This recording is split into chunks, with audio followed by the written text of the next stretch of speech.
Joining us right now is Maryland Governor Larry Hogan. Governor Hogan, thank you so much for joining us. Good morning to you. We heard right there. Let's just get started with that. The White House press secretary says you are on the record having praised President Trump during this pandemic. She is saying what you are now saying is revisionist history. Your response? Well, look, I've always been a straight shooter, and when the president's doing a good job, I say so, and when they're falling short and they're not doing something that the governors desperately need, I'm the one that's out there pushing for it. And it's not revisionist history at all. You know, the Washington Post ran a few excerpts from my new book. It's 300-some pages of a book, and they took a couple of paragraphs out that were absolutely true. But I lead the discussions every week with the president and or vice president and all the nation's governors, and I usually start out by thanking the president, vice president, their team for the work that they've done that week or the things that they've responded to. But that doesn't mean I don't have the same criticisms about where they fell short. Among those criticisms, you write, quote, instead of listening to his own public health experts, the president was talking and tweeting like a man more concerned about boosting the stock market or his reelection plans. Governor, do you still believe the president is acting that way right now?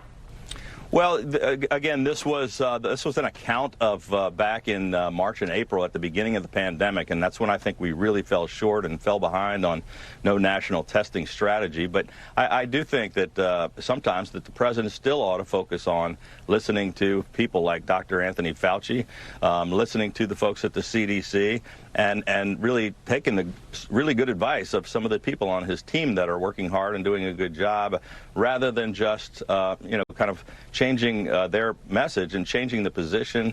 And sometimes I think he just reacts.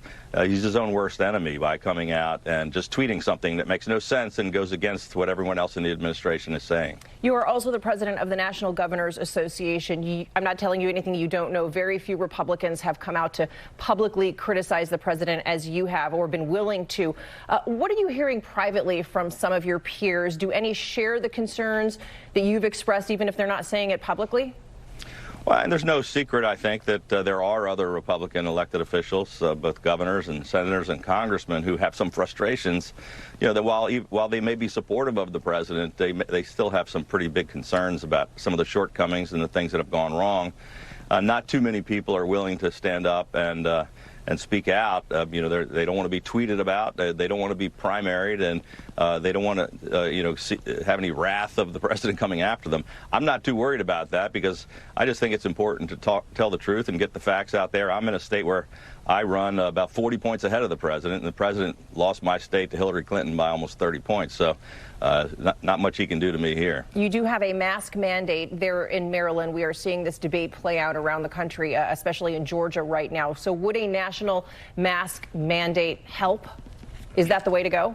If everyone were wearing masks when they're in public or in contact, the virus cannot spread, and it would be the most effective thing. I am encouraged.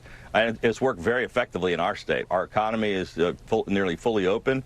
When 98% of our businesses are able to open and operate safely, and it's because people are listening to the advice. They're social distancing. They're wearing masks, and that's the way to get the economy back on track. And it's like no shirt, no shoes, no mask, no service, and people feel safer, and they feel more able to go out and get back to their normal lives and spend money in the economy, which we desperately need as well. Governor Hogan, final question. You did not vote for President Trump in 2016, and you have called this election in 2020 a difficult choice.